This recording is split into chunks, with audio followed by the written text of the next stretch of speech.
Hi, I'm Sarah Mikesell with thecattlesite.com. Today we're here with Lawrence Williamson, and he is with he is the Global Marketing Director with MSD Animal Health. So today we're going to talk a little bit with Lawrence about Schmallenberg virus. Can you give us just an update? It's certainly been in the news more of recent. Sure, Sarah. It's one of these diseases that has cropped up quite recently, something that we didn't know was in the environment before. Around the end of 2011, we started to see some cases in dairy animals with drop in milk production, and this was giving us pause to concern as to what was causing this, and we think about different diseases and symptoms that may point to a certain existing disease. This one, over time, we started to recognize had a series of symptoms that weren't like anything we'd really seen before, and that there was probably a new causative agent, which over time was identified as what is now called the Schmallenberg virus. Schmallenberg being a town in Germany where the virus was first isolated, that we started to recognize what was causing this disease in cattle and also in sheep.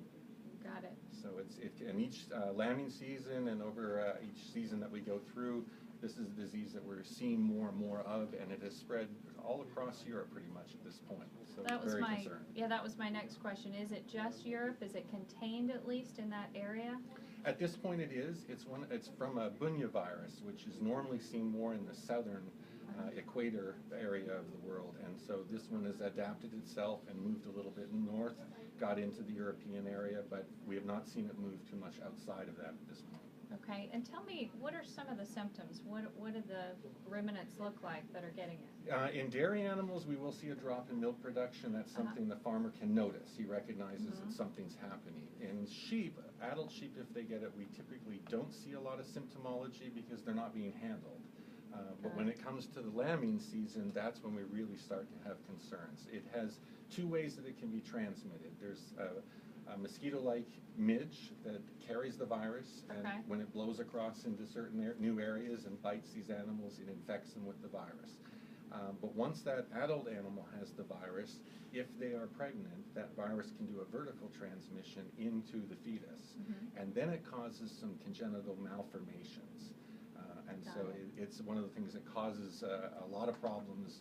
They lose a lot of the lamb flock that year, so it has tremendous financial impact on them when that occurs. It sounds like it's very obvious when it hits a herd or a flock per se. You know something is wrong at least, right? Correct, right. It's very noticeable. As long as it's in reproduction side of the business. Adults, we don't see it as much that we can identify the symptoms. Okay, and then from a curative standpoint or vaccine standpoint, what are the options? It's a virus, so no normal cure for it. Okay.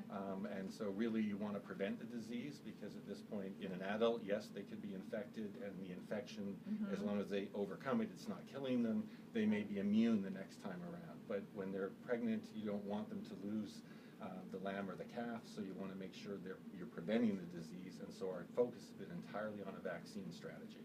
Very good. And are there any, obviously MSD is looking at this, but are there any others that have a solution for this? It sounds like no products are licensed at this point. We have been working on it. We only had the virus, as I said, towards the end of 2011 to start with. So we went right to work in terms of trying to produce a vaccine. We've done that. We've been in clinical trials with it, and we have it in for regulatory submission in a number of European countries. Well, it sounds like it can be quite devastating economically to these producers, so it's great to hear something's on the way. Yes, so we'll hope to have it soon. Very good. Thanks so much for your time, Lawrence. Thank you, Sarah. This is Sarah Mikesell reporting for thecattlesite.com.